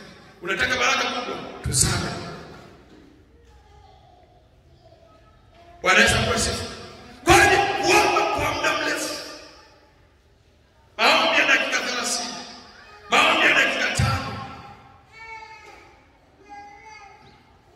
unaombea nini? Unaiombea ndoa yako dakika 2. Baba, iangalie ndoa yangu, itazame ndoa, mtazame na amen, amen, amen. Tunafanya amen.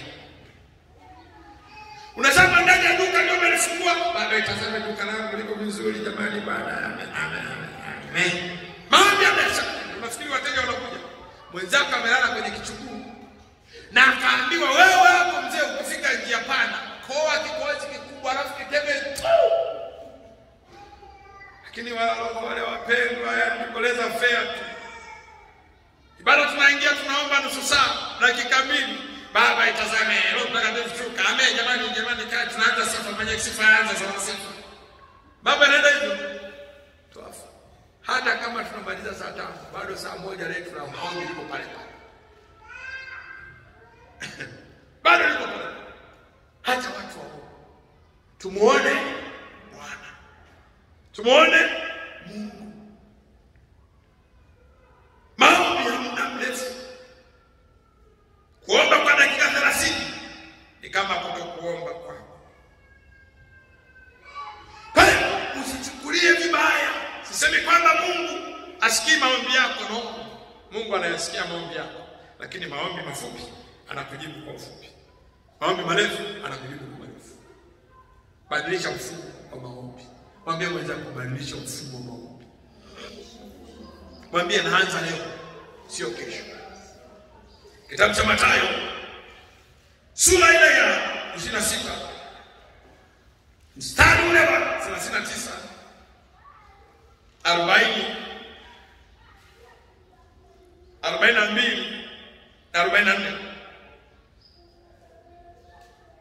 Kitabu cha Mathayo sura ya 26 na Mungu anasema, akaendelea mbele kidogo, akaanguka kifurifuri, akaomba akisema, Baba yangu, ikiwezekana kikombe hiki kiniepuke, walakini si kama nitakavyo mimi, bali kama utakavyo wewe. Akaendelea mbele kidogo, akaanguka kifurifuri, akasema, ikiwezekana Baba yangu, ikiwezekana kikombe hiki kiniepuke, walakini si kama nitakavyo mimi, bali kama utakavyo wewe. Akawajia wale wanafunzi, akawakuta wamelala, akamwambia Petro, je, hamkuweza kukesha pamoja nami hata saa 1? Jamaa imelala hivi jeno, hata saa 1 ikashindikana. Lakini akaendelea, akaenda tena mara ya pili, akaomba akisema, Baba yangu, ikiwa iwezekani kikombe hiki kiniepuke, nisipokunywa, mapenzi yako yatimizwe. Ombi lile, lakini aliendelea mara ya kwanza, mara ya pili. Akaja tena akawakuta wamelala, maana macho yao yamekuwa mazito sana. Akawaacha tena, akaenda mara ya 3 akisema maneno yale yale. Can you imagine kwamba mara ya kwanza anawakuta wamelala jamaa, kanisa limelala sasa. Mara ya pili watu wamelala. Mara ya 3 macho tena yakawa mazito sana. Lakini angalia, anaenda mara ya kwanza ombi moja, kikombe hiki kiniepuke. Akazama angalau masaa kadhaa. Anakuja kuwarudia, maana yake alikuta hata saa 1 wale jamaa hawana. Usisinzie rafiki, kumekucha. Jamani haleluya. Jamani haleluya. Lakini akaenda mara ya pili, watu wamelala.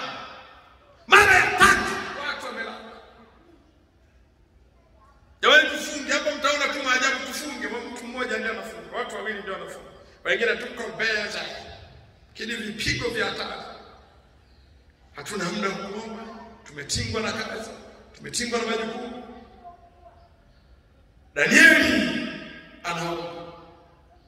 Katika mstari huu Yesu alishangaa kwamba wanafunzi hawakuweza kuomba hata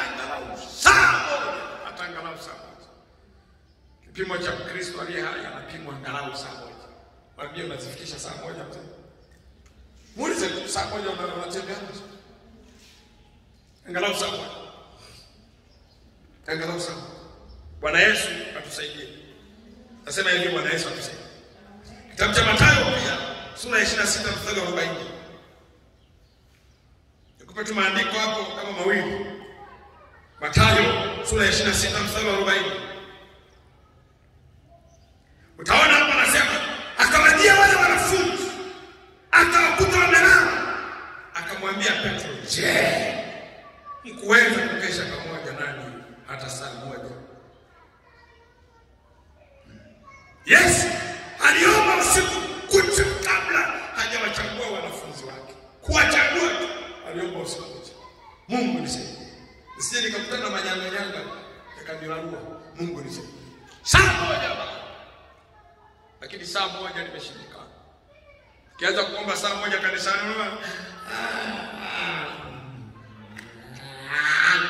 ndio nini? Sasa kuona wanaomba watu wanaanza kupiga mioyo, mapepo yamezama sasa. Jiangalie sana. Muulize mwenzako, ukianza kuomba na unapiga mioyo. Si muulize mwenzako. Yaani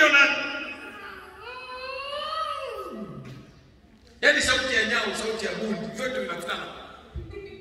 Ndio kwenye maombi sasa. Nguvu zimeisha, pumzi imeisha. Unaanza kufanya Baba kwa jina la Yesu Baba. Yaani kama redio imeshiwa betri inakata kabisa mzima hivi. Hauna pumzi. Bwana Yesu atusaidie kwa jina la Yesu Kristo. Angalia Luka 6:12 hadi 13.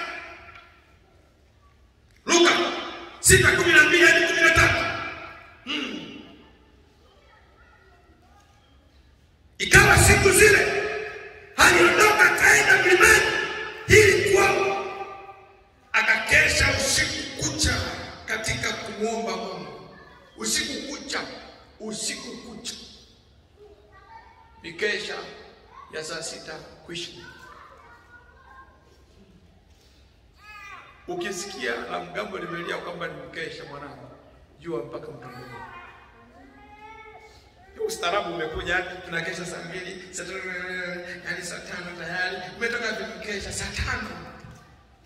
Jamaa anasema usiku kucha. Aya. Hata alipokuwa mchana, aliwaita wanafunzi wake, akachagua 12 miongoni mwao ambao aliwaita mitume. Lakini aliwachagua baada ya kuomba. Amen. Chochote unachokianza lazima ukikeshe. Nakupa hiyo siri. Tulitaka kuanza huduma, tulikesha. Tulipata uwanja, tukaja tukaweka. Nilikuwa napata muda usiku na kuja hapa naomba. Ndani ya furu sisi tulikuwa najifungia. Sasa sembuse huko ndani ya furu nini siku hizi? Si ndio talala uwazi. Tokea asubuhi. Nimetoka kidogo nikarudi. Niko unafurahia uwepo wa Bwana. Jamani, haleluya. Unaomba. Kwa maombi marefu yanaweza yasiwe ni maelekezo wazi kwenye Biblia, ila imeficha katika neno. Imejificha katika neno. Ya muda mrefu. Katika sura za baadaye nitakuelekeza na kukufundisha kwamba jinsi unavyoomba sana ndivyo jinsi unavyobarikiwa sana. Jinsi unavyotafuta uso wa Mungu sana ndivyo unavyobarikiwa sana. Jamani, haleluya. Kanuni ya 9. Badilisha muda wako wa maombi. Omba kwa muda mrefu. Kanuni ya 9. Ni muhimu kuingia kuingia sehemu yako ya sirini kwa maombi yenye nguvu. Ni muhimu kuingia sehemu yako ya sirini kwa maombi yenye nguvu. Ni muhimu. Ni muhimu kuingia sirini kwa maombi yenye nguvu. Ni muhimu sana. Jamani, haleluya, unaweza kumsaidia mtoto. Ni muhimu kuingia sirini kwa maombi yenye nguvu. Ni muhimu sana. Wakristo wengi wanaweza kuomba tu pale wanapokuwa kwenye kundi. Wanapokuwa kwenye kundi ndipo naomba. Hawezi kukaa katika chumba chao peke yao na kumtafuta Mungu. Hawana muda wa kufunga peke yao. Wana muda ili tumetangaza ndio na kwa jina la Yesu, kwa jina la Yesu. Lakini muulize mwenzako, ni wakati gani mwezi huu umejifungia chumbani mwako ukaomba peke yako wewe? Si muulize. Ni wakati gani umejifungia ukaomba peke yako? Peke yako. Hii ilimsaidia sana Danieli. Hakwenda na kikundi cha watu kwenye maombi ya mara 3 kwa siku, bali alienda peke yake. Jamani, nielewa. Akwenda peke yake. Kuna majina ambayo naacha vitu vyangu vyote naenda peke yangu kuomba. Tayaga familia, naenda siku 3. Tayaga familia usiku manene, naenda kuomba. Peke yako siri.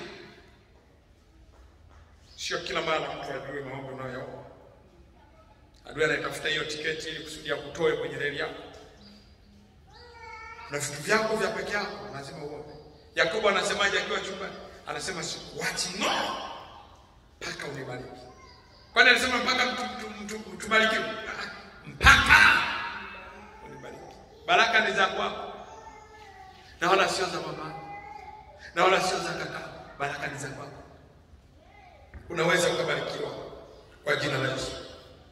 Kwa aina zote za maombi, kuna tofauti kati ya kuomba mwenyewe na kuomba na kundi la watu. Hiko tofauti kubwa sana.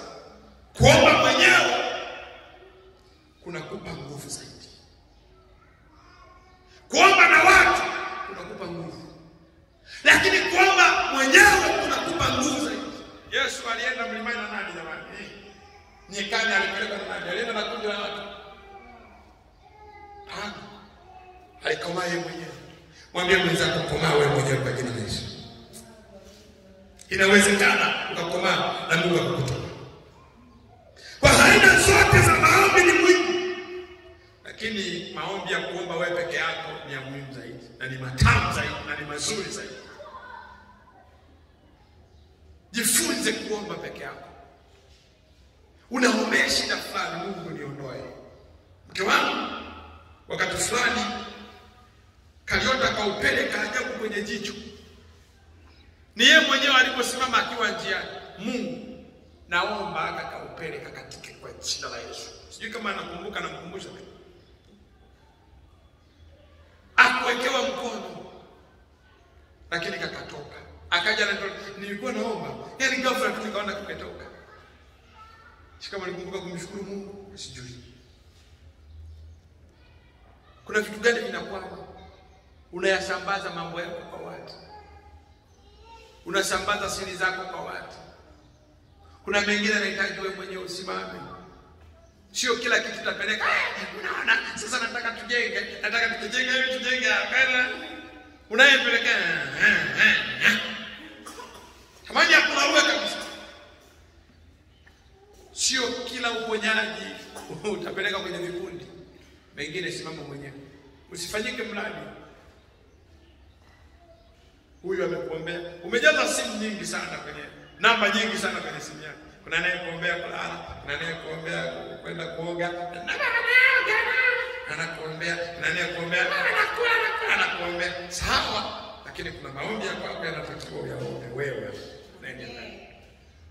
Wewe mwenyewe. Jamani, haleluya. Jamani, haleluya. Kanuni ya 10 ambayo nitegemea nikufunze siku ya leo. Kanuni ya 10 ni hii. Kila mtu anapaswa kujenga uwezo na kanuni ya kuomba angalau mara 4 kwa siku. Angalau mara 4 kwa siku. Angalau mara 4 kwa siku. Angalau mara 4 kwa siku.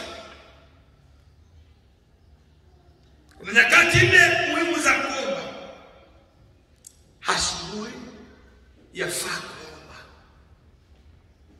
Unaomba asubuhi. Unaamka asubuhi sana.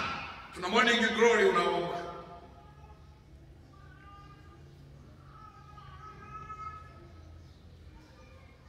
Sijui uko nchi gani, lakini yafaa kujitahidi kuomba asubuhi. Kuna maombi ya mchana. Mchana unasema madhabahuni unaomba. Kuna maombi ya jioni unaomba. Umenielewa? Kuna maombi ya nne, haya ni maombi ya wakati wote. Sio kama mnaandika. Maombi ya asubuhi yanafungua malango. Maombi ya mchana yana kazi yake. Maombi ya jioni yana kazi yake. Kuna maombi ya wakati wote. Yaani uko njiani la posho yako Baba nisaidie. Yeye unaweza kuwa njiani unaomba peke yako. Hayo ni maombi ya wakati wote. Unapika unaomba peke yako. Kitabu cha Marko sura ya kwanza mstari ule wa 35, Yesu anaomba asubuhi. Yesu anaomba asubuhi. Marko 1:35, Yesu anaomba asubuhi.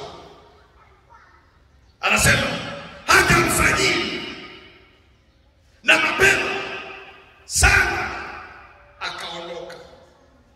Alfajiri, Marko 1:35.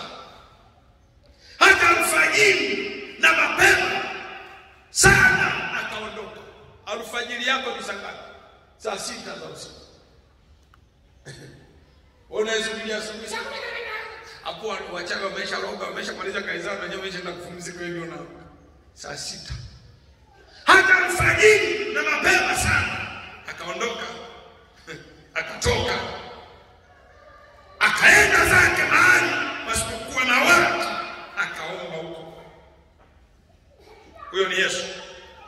Anaomba asubuhi. Anaomba asubuhi sana na mapema.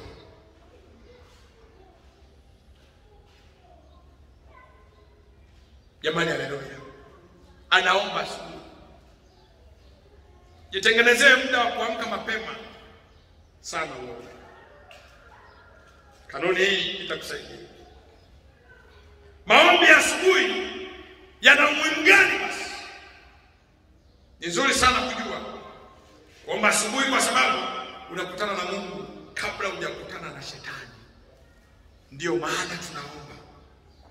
Unakutana na Mungu kabla hujakutana na shetani. Ndio maana tunaomba asubuhi. Asubuhi yako nimesema ni kuanzia saa 6 za usiku. Sasa za usiku nyewe mnaita usiku. Sio usiku, ni asubuhi kumekucha. Hapo ndio watu wachawi wanaanza kazi zao. Kwa maombi ya asubuhi yatakusaidia sana kukutana na Mungu kabla ya kukutana na shetani. Unakutana na Mungu kabla hujakutana na hali ya maisha asubuhi.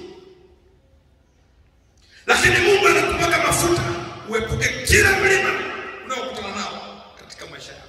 Ni maombi ya asubuhi. Jambo la kwanza, unapoomba asubuhi unakutana na Mungu kabla hujakutana na nani jamani? Na shetani. Jamani hayo. Jambo la pili, unapoomba maombi ya asubuhi unakutana na hatima ya maisha yako kabla hujakutana na hatima ya misukosuko ya dunia. Mungu anakufunika kwa wimbi lake. Lakini la tatu, maombi ya asubuhi Mungu anakuepusha na misukosuko ya siku. Ndio maana unaomba. Jamani haleluya. Lazima tuombe. Maombi ya mchana yanaashiria maombi katikati ya shughuli mbalimbali. Maombi ya mchana, Marko 6:46. Marko 6:46. Haya ni maombi ya mchana. Yanaashiria maombi katikati ya shughuli yanaishiria maombi, yanaingilia maombi katikati ya shughuli.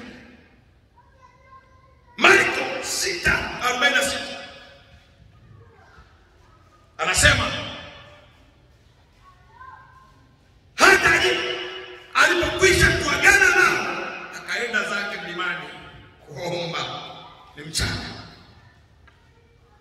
Unapoomba mchana inaashiria kwamba katika changamoto za siku na ngumu za shughuli unamtambua Mungu kama mwenyewe anayekuwezesha. Mchana. Kwa hiyo unaweza ukachukua muda hata mchana ukapiga magoti ukaomba. Unaomba mchana ofisini kwako, kazini kwako, madhabahuni, unakuja mchana unaomba. Jamani, haleluya. Vile vile maombi ya usiku ya jioni ni maombi ya kumshukuru Mungu. Mungu nakushukuru. Umenisaidia na kuniepusha. Umeniongoza na kunipa kipaumbele. Mungu nakushukuru. Umenipa nafasi na kibali chako. Mungu nakushukuru. Inakaa vizuri. Tunaona Bwana anatenda makuu sana. Nini? Kwa sababu umeachilia muda wako wa kuomba wakati wa jioni. Maombi ya muda wowote, wakati wowote. Ndio utaona Mtume Paulo kitabu cha Thessalonike sura ya 5:17 anasema ombeni bila kukoma. Aina ya 4 ya maombi. Ombeni bila kukoma. Ombeni bila kukoma. Unaweza ukaomba ukiwa ndani ya basi. Unaweza ukaomba ukiwa jikoni unapika. Unaweza ukaomba ukiwa njiani unaenda kanisani. Unaweza ukaomba ukiwa darasani unasoma. Unaweza ukaomba ukiwa chumbani mwako. Unaweza ukaomba ukiwa unaoga. Haya ndio maombi anayosema ombeni bila kukoma. Maombi ya muda wote. Jamani, Bwana Yesu asifiwe. Kanuni hizi ukizishika zitakutoa sehemu zikupeleke sehemu nyingine. Watu wote waliofanikiwa, Danieli alitumia hizi kanuni. Haujaziandika tu kujaza daftari lako na hujaja kunisikiliza mimi, lakini nenda utumie moja baada ya nyingine. Utaona kuna somewhere, kuna sehemu mambo yanabadilika. Hata kama umetingwa kiasi gani, majukumu mengi kiasi gani, lakini bado unaweza ukaomba. Naomba tusimame. Na ile biti ya namba 21 si tuweza kuipata. Biti namba 21. Naomba tusimame kwa Mungu. Leo ikiwa ni Jumatano nyingine. Ni jambo gani unalipitia katika mazingira magumu? Mungu akashindwa kujibu. Ni kwa sababu haujapa nafasi Mungu ya kuomba. Lakini kama kuna nafasi kubwa ambayo inabidi uitumie, basi ni mtafute Bwana usiku, asubuhi na jioni. Utamwona Mungu akitenda makuu. Utamwona Mungu akitenda makuu. Tunapoingia kwenye maombi,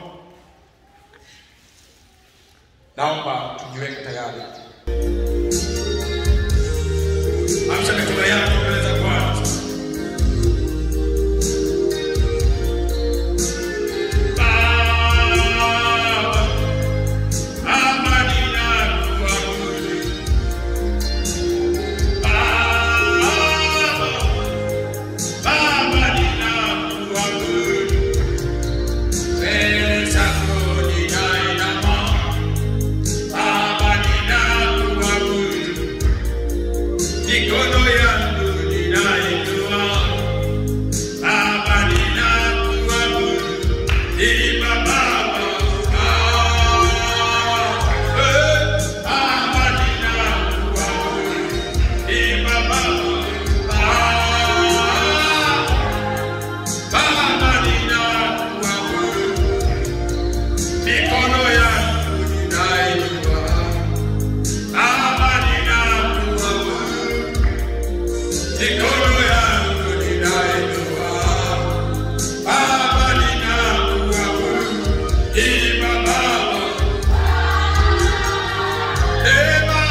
siku ya leo.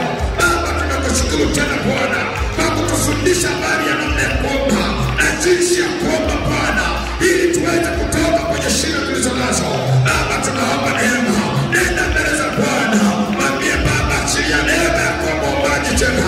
Mwambie Baba achilia neema ya mimi kuwa mwombaji, achilia neema ya kuwa mwombaji, achilia neema ya kuwa mwombaji, achilia neema ya kuwa mwombaji kwa jina lako, kwa fadhili zako Baba, achilia neema ya kuwa mwombaji tena.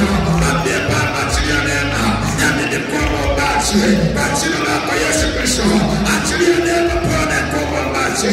Mwambie Baba achilia neema nikafanyike kuwa mwombaji kama alivyoomba Danieli, ile mara 3 anaomba, anaamka asubuhi anaomba, anaamka mchana anaomba, anaamka usiku anaomba.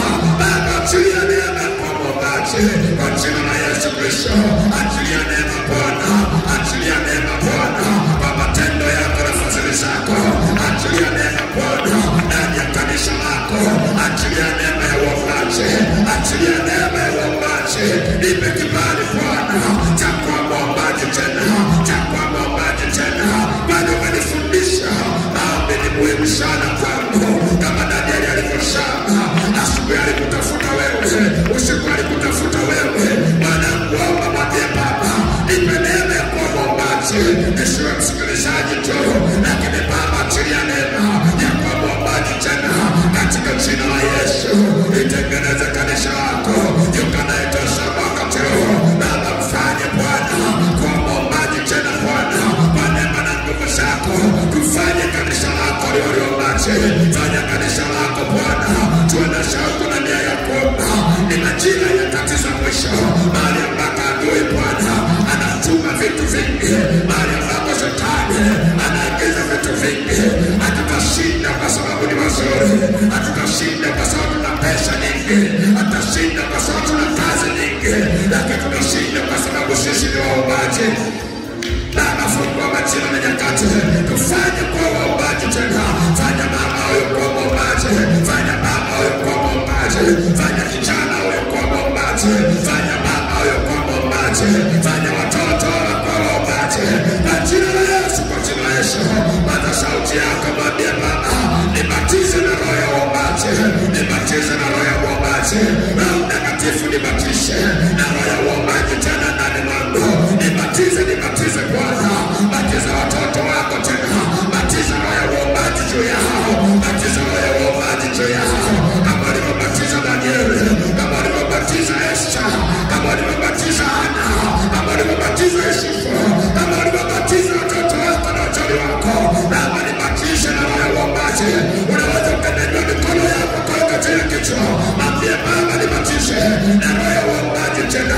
Roho Mtakatifu nibatize niwe mwombaji tena katika maisha yangu, maana nisipoomba siwezi nikafanikiwa, nisipoomba sina nguvu tena. Nguvu zangu ziko kwenye kuomba, maisha yangu yako kwenye kuomba, dawa yangu ipo kwenye kuomba. Mwambie Baba nibatize na roho ya uombaji tena katika jina la Yesu. Nibatize Bwana kwa neema na nguvu zako, nibatize Bwana kwa matendo yako makuu, batiza kanisa lako nikatale kuwa na roho ya uombaji kwa jina la Yesu, kwa damu ya Yesu.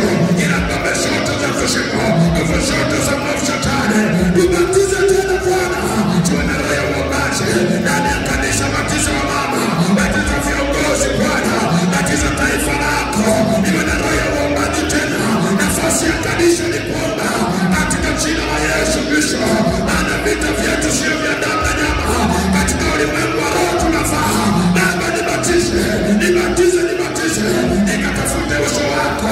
Nibatize Bwana niwe na roho ya uombaji tena katika jina la Yesu Kristo. Batiza nyumba yangu, watoto wangu wabatize na roho ya uombaji.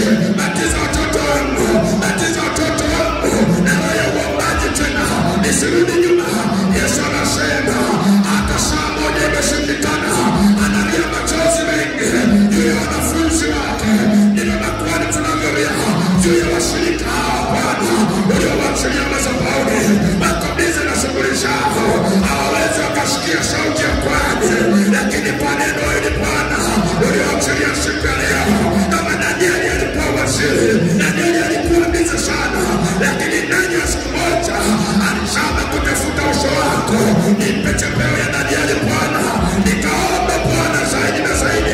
Wakati wote nikatafute uso wako, asubuhi nikatafute uso wako, mchana nikatafute uso wako, majira ya usiku nikatafute uso wako. Nikiwa safarini Bwana nikuombe, nikiwa ndani ya nyumba yangu niombe, nikiwa nimelala Baba niombe, nikiwa nakaa Baba niombe.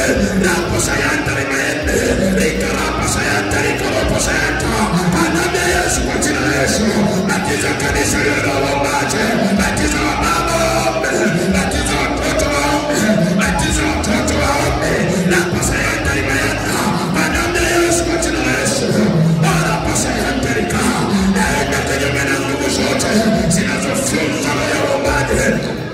Hizo nguvu za adui tena zinazofyonza watu wasiombe. Nakataa.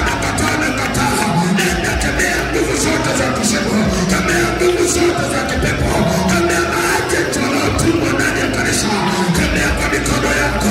Unasema nafuta, nakataa kila mamlaka, nakataa hizo ngome zinazotuma maagenti wa shetani wanaotumwa ili wangamize kanisa lako. Sivyo kwa damu ya Yesu, nikamayana reposeteri bayanda. Nakataa kila nguvu zote, nakataa kwa damu ya Yesu. Nakataa hayo maagenti yanayotumwa kufunza nguvu za adui, kufunza nguvu za Mungu zitoke tena.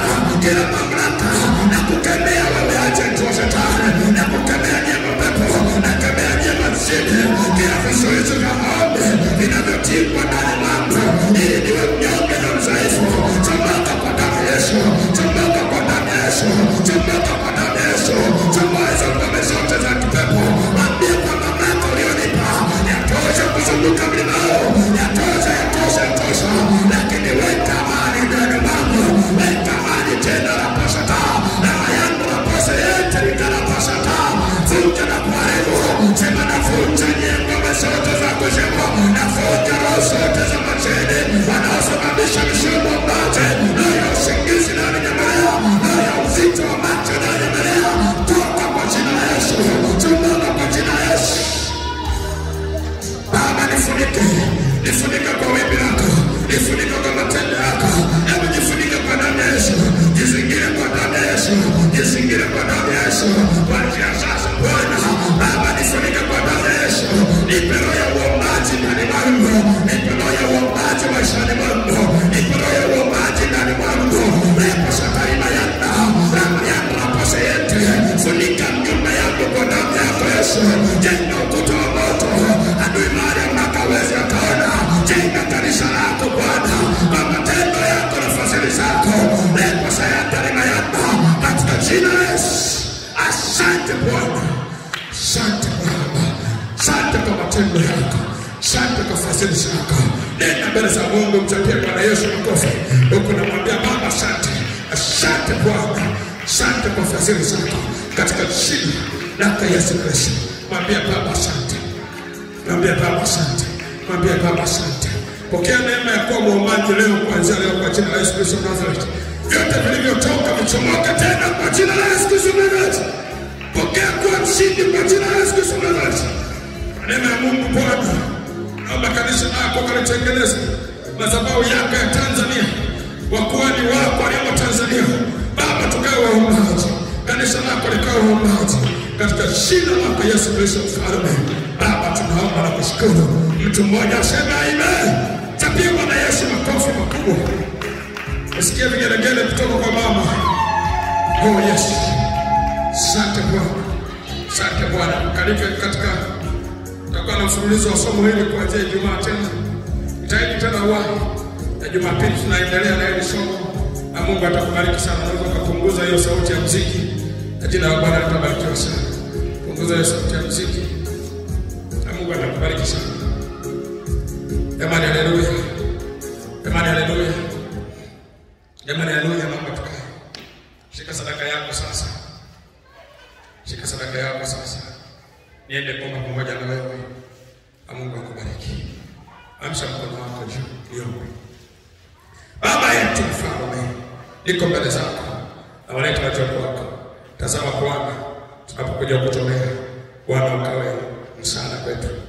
Na tulinde na kutuandamia katika jina lako Yesu Kristo. Aina kwa nguvu zote za kuzimu, aina zote za nguvu shetani zipate kushindwa katika jina lako Yesu Kristo. Nasema Bwana, katika ibada hii Baba, tunajikabidhi mikononi mwako.